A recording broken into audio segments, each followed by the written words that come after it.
What is going on, everyone? Chris with Journals, Comics, and Pop Culture. A fun video here today. I'm going to be looking at really asking the question, are we debunking this myth that newsstands are this ultimate, rare, valuable comic next to their direct market counterparts? Well, there's not really a black and white answer to that, but we are going to break this down today. Of course, if you all aren't subscribed to the channel, please take some time to do so and check out all the links in the description below as well, where you can find different ways to support the channel. We got a video to talk about. I heard he sells comics and they're all newsstands. All right. Now, of course, this history is going to provide the context for everything that I'm going to talk about today.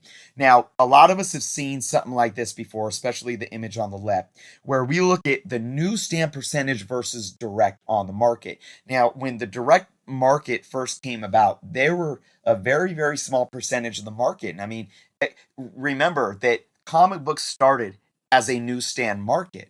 The direct market came along and essentially changed the game as we know it. It took a long time, though, for direct to even catch up to newsstand. As you see that it wasn't until about 1986 that there was a 50-50 split between newsstand and direct. And then after that, going into the late 80s, newsstand started to dwindle off. And of course, you get into the 90s, and there is a very small percentage that is newsstand. And if you look at the chart on the right, it gives you more of that visual of how much more the direct market took over once the 90s hit. So this is very important always, but I often see folks out there, whether it's in IG live sales or whatnot live sales or just whatever the case may be, and talking up, oh, it's a newsstand. And I'm thinking in the back of my head, I mean, are we understanding the context? Now, even the context of, well, if you're calling out the fact that a comic book in the late 1970s is a newsstand as a way to hype it up to, sell it for a higher value, is that invalid? I'm not going to completely say that it's invalid, but I will say this. And this is what I say in my Whatnot live sales because I want to be completely honest and transparent. If you look specifically at the amount of newsstands versus direct, there's two things that you need to understand. The amount, the percentage, and how many were actually produced.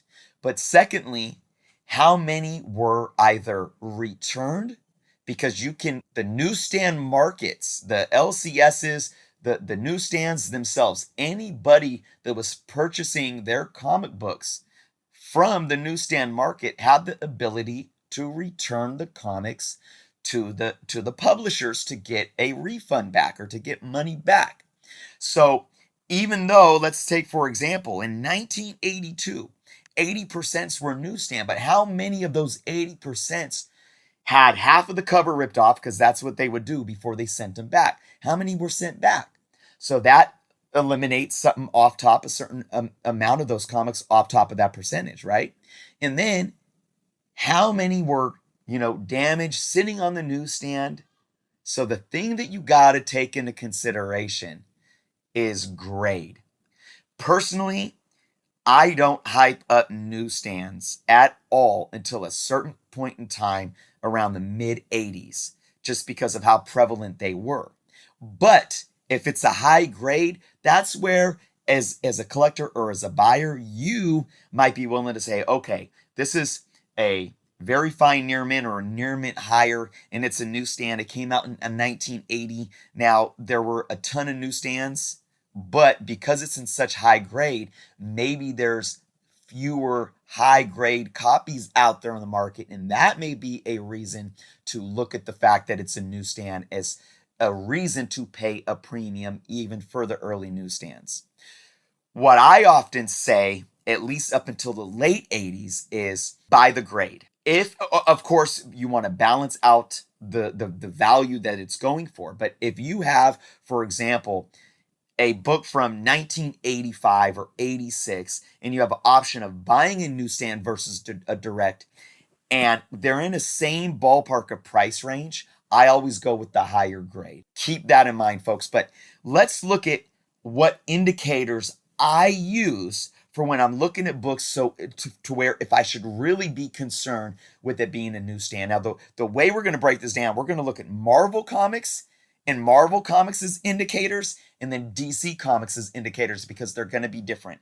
So, what is it with Marvel Comics that indicates to me if I should care that it's a newsstand? You know what it is, folks? It's the cover corner boxes in the Marvel trademark. The Marvel trademark was a Marvel Comics Group banner for many, many years, from the early 70s up until September 1983. Now, I'm just using these Spider-Man books as an example.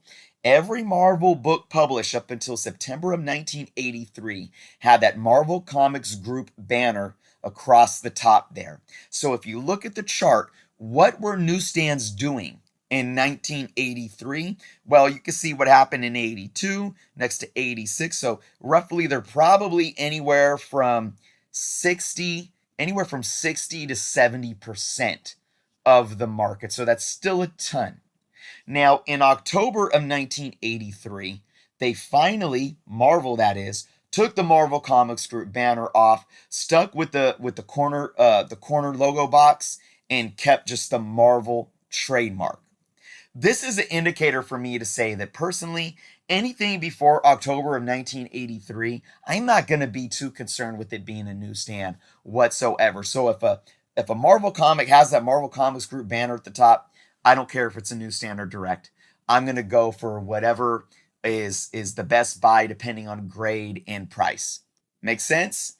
Now, once we get outside of the banner into late 83 and 84, again, if you look at what happened in 86, now, of course, 84, 85, this corner box with the standard Marvel right at the top of it, that ran for those couple of years.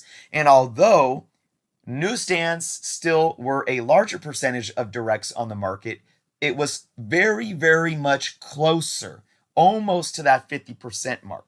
Now, you go into 1986, and something else changed with the corner box, and it was the Marvel trademark again. All year long, as you can see right here in Amazing Spider-Man 275, all year long on all of Marvel's books, they ran the Marvel 25th anniversary. So again, what happened in 1986? 50-50. There were a 50-50 split. But again, you got to take into consideration there's almost undoubtedly less newsstands out there in general, because a lot of them were ripped and returned for that refund, for that credit. And there's definitely going to be not as many high grades at this point as well. So that ran all year of 1986. And then in 1987, they changed the box back to a Marvel font that was italicized. Now, this is where I start really getting into saying, okay, I know that italicized Marvel trademark logo. This ran from April of 87 to February of 1990. So if you look at from where it says 86 to 1990 on the chart, that's when you know that those newsstands every year after year started shrinking more and more. So this is where I really start taking into huge consideration, okay, the italicized Marvel in the corner box, is it a newsstand or or is it direct? Because I most likely want to take newsstand over direct every time. Of course, again, grade still matters, folks. I'm not going to take a beat up reader copy of a Marvel book or any book that came out in 1988 just because it's a newsstand. If there's a high grade direct, it's going to still give you more value. But if the grades are comparable, so maybe say there's a 9.2 direct graded CGC and a 9.0 newsstand, depending on what they're selling for, I may be privy to that newsstand, even though it's one grade point lower. Maybe. All right. Following along yet, folks? All right, but this isn't where it stops. This is where it really matters. The 1990s logo. So Marvel Comics changed their logo to have the Marvel with the trademark with that big block M behind it and kind of the graffiti font, Comics. March 1990 was the first time that their titles had this logo. Now look at the chart on the left. What happened in 1990? Look at that percentage. 15% roughly of the market was newsstands. So that's why you know right now those newsstands were extremely rare comparative to their direct market counterparts. All right, and then of course you see what kept happening. 1995 under 10%, 2000 about 5%, and so forth until 2013, roughly just about 1%. So I hope that brings some light into context. We are going to go over to the DC books now, because you can't really look at DC books as their logos stand on the comic books. That's what makes understanding the Marvel books and being able to look at newsstand versus direct with Marvel comics very easy, because it's right there in their logos, right? Well, DC, a little bit different. DC had the round Star Spangled DC logo in the top left corner for many, many, many years, starting in the early 70s, early to mid 70s, up until the later 80s. So the one thing that you can use to take, well, does direct or newsstand matter? For DC books is price point, is cover price. So this Batman book right here is a 50-cent cover price. It's a Bronze Age book, and if you look at the chart on the left, you can see that up until 1983, the cover prices ran up to 60 cents. So whereas Marvel, we were looking at that Marvel Comics Group banner, with DC, it's anything 60 cents and below. That where for me, I would be like, if it's newsstand or direct, it doesn't really matter. Now, a really cool thing is, at the end of 1983, DC actually helps us out, because they started adding the month and year on the cover. If you see the Batman 366, it says 75 cents, top right corner, issue 366, and it says December of 83. This lasted up until February of 1989, where after that, they started taking the price point off again. So you had to look, okay, this is Batman 483. Well, it's $1 cover price. So you go to the cover price chart. When were books selling for $1? Okay, so roughly, around end of 89 to 1990. So that's why you can know that, okay, direct versus newsstand matters. These newsstands are pretty rare on the market at this point in time. But looking at what they did with the books, having the actual year on the cover from 83 to 89, again, you could just use that year, look back to the chart. If it's 84 to 85, you might want to take it into consideration if it's a higher grade. But once you get into 86 up to 89, it starts dwindling a little more in terms of the newsstand percentage. Now, what matters with DC is, again, that 90s logo, and they actually did change it to make it different to where we can use it as an indicator. And this happened in January of 1990. Now, you can see that they still have the same Star Spangled DC logo, but what happened under that logo? Well, they have a corner box now. It was always a thinner corner box. It was thinner than the logo, and you have the characters popping out of the logo. I really like this, and this was a huge era where I was collecting. And they actually went back to putting the year on the cover as well. But again, what happened in 1990?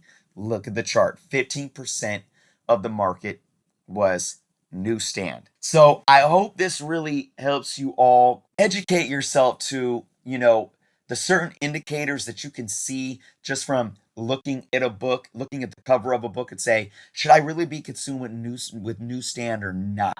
And again, I'm going to stress this so much, folks. Just don't get caught up on the newsstand hype. Don't think that just because a comic book is a newsstand that you have to, catch the FOMO and pay, 2 to 3 times what you could pay if you weren't thinking that, you have it in your head that, oh, it's newsstand, it must be rare. That's not the case, folks. So be very, very careful when you are in the market, especially when you're in a live sale and you're right there and you're bidding books up. And we know how it could get, emotions, are running, and it's just, it can be very intense at times. Be smart buyers, folks. Again, if it's, for me, pre 1983 or 1983 and earlier, if it's not a super near mint copy, I don't care about it being newsstand or direct whatsoever. We get into the mid 80s, then I start taking it into a bit of consideration. We get into the late 80s, that's when for me it really starts mattering. And then of course, folks, anything after that, I mean, if you get newsstands from the mid 90s up to like the 2000s, wow. Now that's when you can really take that into consideration is a valuable book, especially for those keys. But that's the video for today, folks. Let me know your thoughts in the comments below.